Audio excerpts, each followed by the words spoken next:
ọ bụ na asị m kwuo o nwere ka ọ dị na dimkpa chee na ụmụ ịnọ ya nwee n'ụlọ 4 kids o nwee n'ụlọ na ọnya nwechara 4 kids.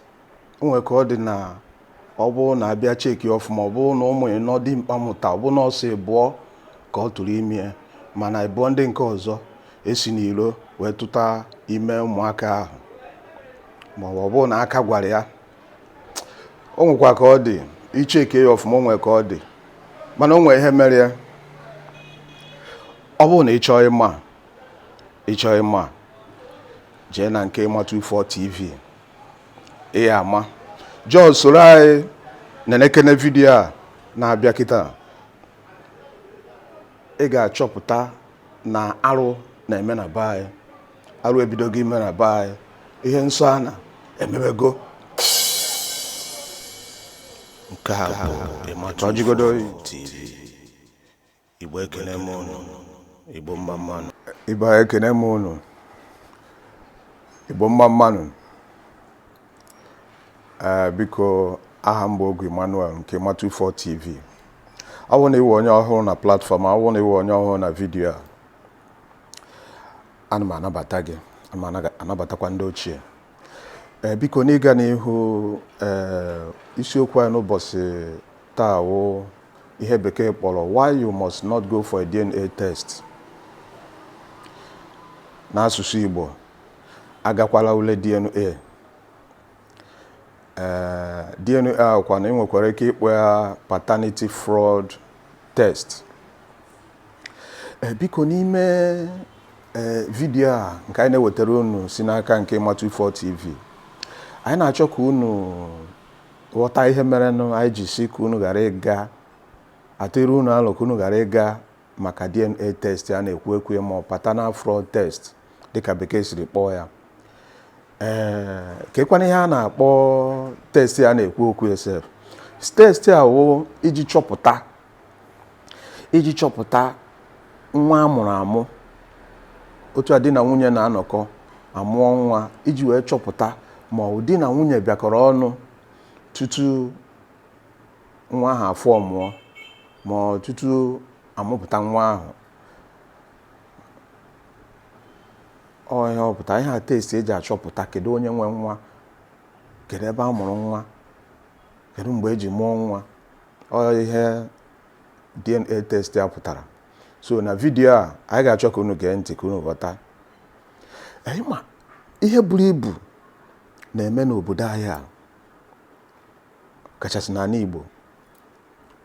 Ụmụ ihe buru ibu na-emenụ anyị ada agbakọdo, anyị ada asị ka anyị wetu anya na nyocha ma ọkwa na gbakọ kedu ihe mere ihe dị otu a ji eme. Ihe ndị a na ha eme dịka oge tegoro aka, nweghị otu anyị si asị ka anyị wetu anya chekie. Enwere so many questions, so many unanswered questions. Ụfọdụ ajụjụ buru ibu wụsa anụ na-achọ asịsa gbasara ihe mere ụfọdụ ụmụ anyị ji akpa agwa ọ ga-eme ha na-akpa. Gị nwa wụ nna mụrụ nwa ma nne mụrụ nwa, ị na-awọnda kedu ebe nwa si wee bute agwa ọ na-akpa, ụdị omume ọ na-eme, ebe ka o si wee weta ya. So mana ụfọdụ ụmụaka onwe ihe ị ga-eme, gị nwere onwe gị lụ nwaanyị iche na ọgụ nwa tụwara ime nwa. So ịhụkwana nwatakịrị ga-ewere dịka nke gị a na-aga. Mana o nwere ka ọ dị ịnọkọta dimkpa mmadụ kpachapụrụ anya jee kpakọ onwe ya ọnụ were ego jee nụọ nwaanyị, mee ihe n'isi ya, gbaa nkwụ, gbaa akwụkwọ, kpọkọọ ikwu na ibe ndị chọọchị si aka abịa rie soro ya ṅụrụ ya na ya lụ nwaanyị. O nwere ka ọ dị ịnọkọta bịa kọrọ Okoye si ya na Okoye makwa na ụmụ ị na-eji na ọsọsọ ịbụọ nke gị, ịbụọ ka ị tụrụ ime na ịbụọ ndị nke ọzọ na nwunye gị gaa n'ilo jee tụta ime. O nwere ka ọ dị cheke n'ihe ọfụma na ọwụ gị nwa akọrọ Okoye ihe a, kedu ihe Okoye ga-eme? Cheke n'ihe balansị họ efuge. Nwekwana otu ọzọ isi achọpụta ma ọ bụ na aka ọrụ gị ma ọkwa na ị gaghị jee mee dise DNA test efuru a na-ekwu okwu ya. Ọ bụ n'uche m Nga let the sleeping dog lie. Let the sleeping dog lie. Because o nwere ike ịbịara nwoke na ndụ a. Ọ bụ na nwoke akpachapụ anya. Ihe a nwere ike iri isi. O nwere ike iri isi. So oge ụfọdụ ọ na-akakwa mma nwa ihe bịarụ gị. I were dị ka otu o si bịarụ gị. Mana o depend kwa mgbe ihe a jiri bịa o. O depend mgbe ihe a jiri bịa. So ọ bụrụ na ihe a bịa na nke na ị bịa chọpụta na ụmụ gị dị nọ n'ebu ahụhụ nke gị. Echekwa m na ị ga-ahụ gentleman ịnọ wee sị ka i play with gentility. My brother, my friend, they are funny. O menye gị joy. Nwere otu udo ga-esi adị na ndụ gị na ịchọpụta. Maka onwe otu ị ga-esi na-aghọtazi nwunye gị, onwe otu ị ga-esi na-aghọta ụmụ gị. Even ma ebo nke a sị na gị nwa tụrụ atụ, ịnọkọta ị na-enyo ha, ị na-atụ ha plọm. Si na ebo a ndị a weta si na nke m, ị dị sure na ahụ nke m na ọwụ company ka anyị zụrụ ya. Ị ga na-enyo everything, na-enyo ihe niile onye ọhụrụ na wee suspect. Forget. So many number of babies now in our families. Ụfọdụ ụmụ nwoke ku nwa iko abụrụ nke gị mana iche na nwunye gị mụrụ ya. Ọ bụrụ your own. But ị maghị and nwunye gị blame gị. Mana sọsọ nwunye gị ma. Ma ọ na-ewute m otu nwaanyị ga-esi wee ka obi wee kpaa jee n'iro jee bute afọ ime ọzọ buru dewere di ya.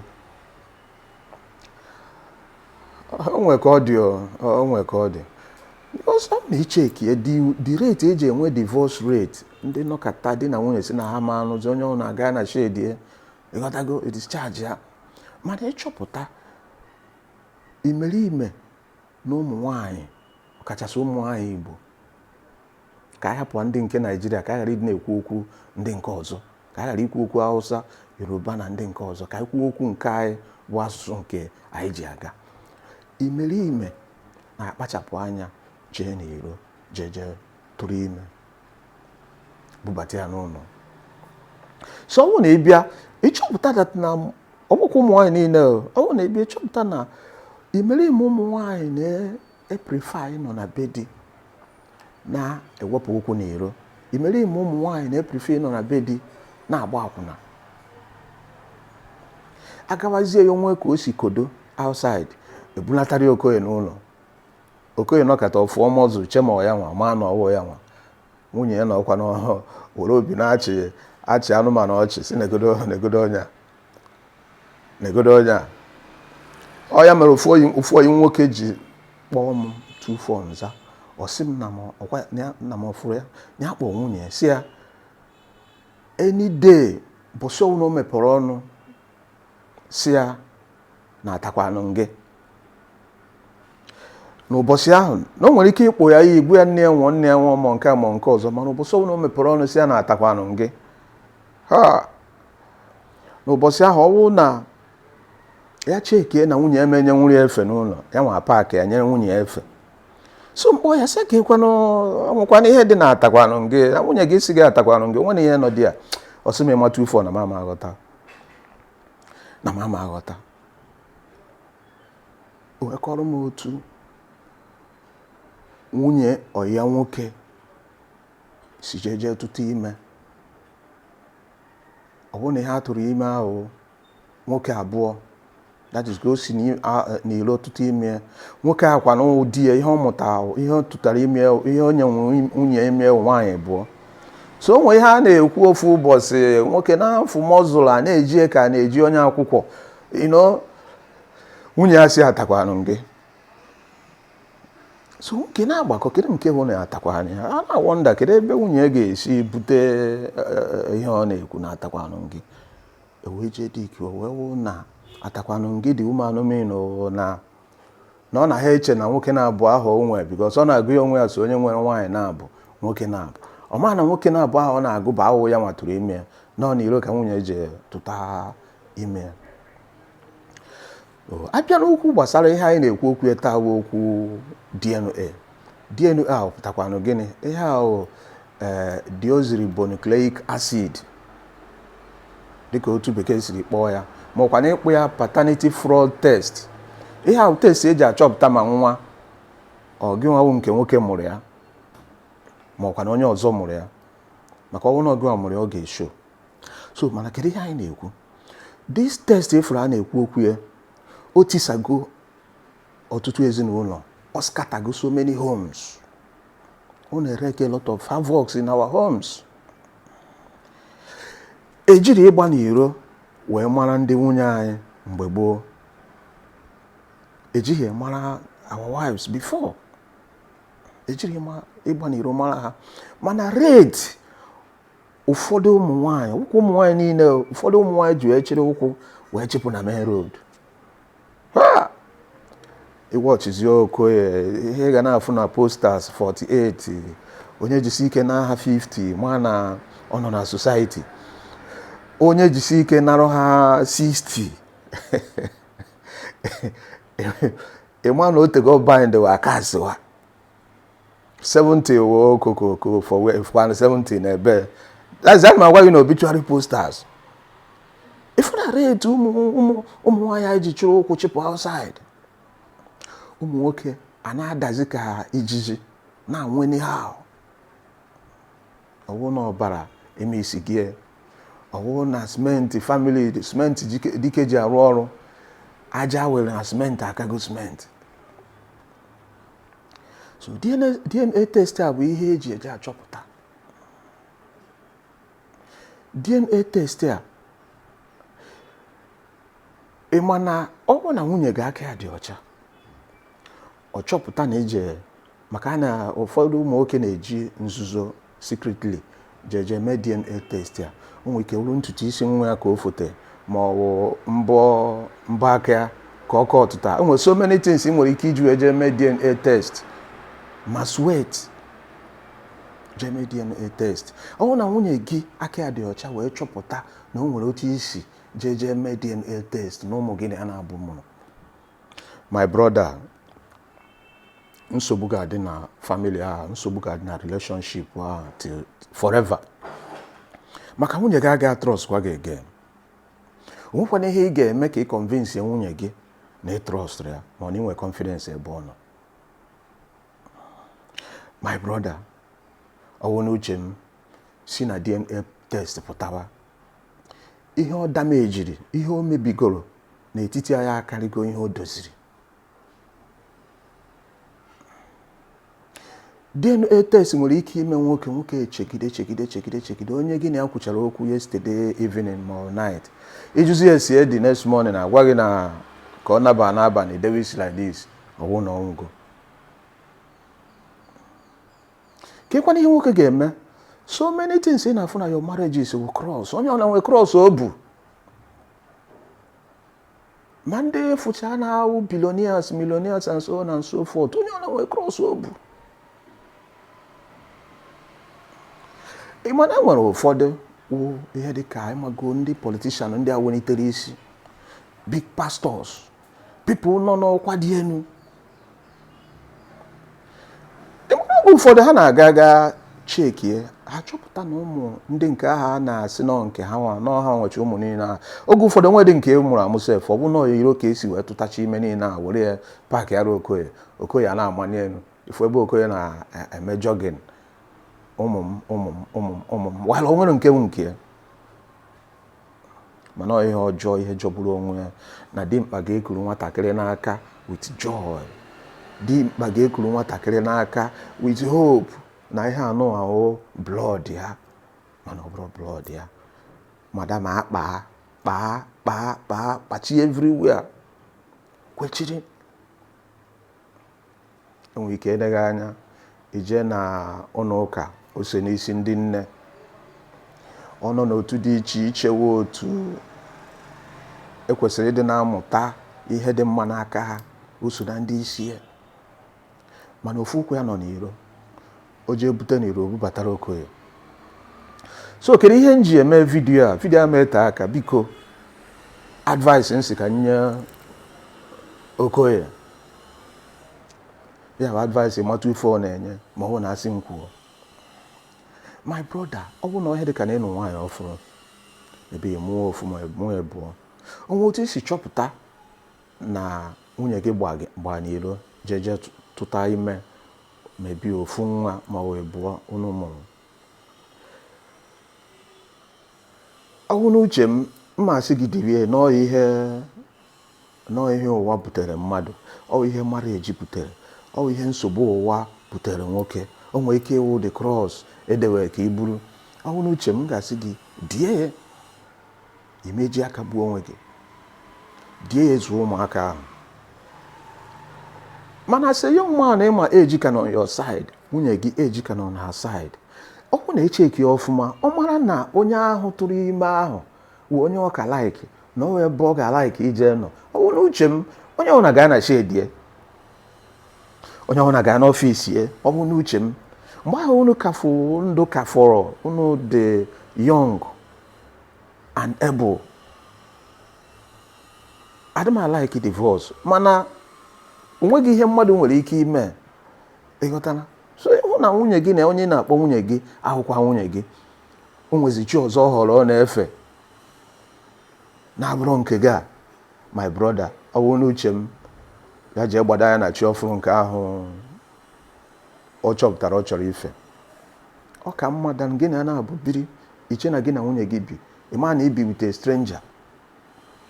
So ọ bụ na abịakwanụ nke mebi na efuru na ịmago na Okoye, onwego otu chi si jinarịwa Okoye by age.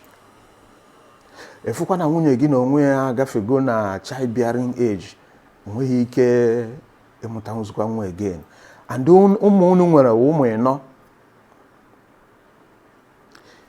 Onwe ka o si dapụta, mebi onwe ka unu si jee na embassy ka unu mekọ travel jee obodo oyibo, maybe holidays or something.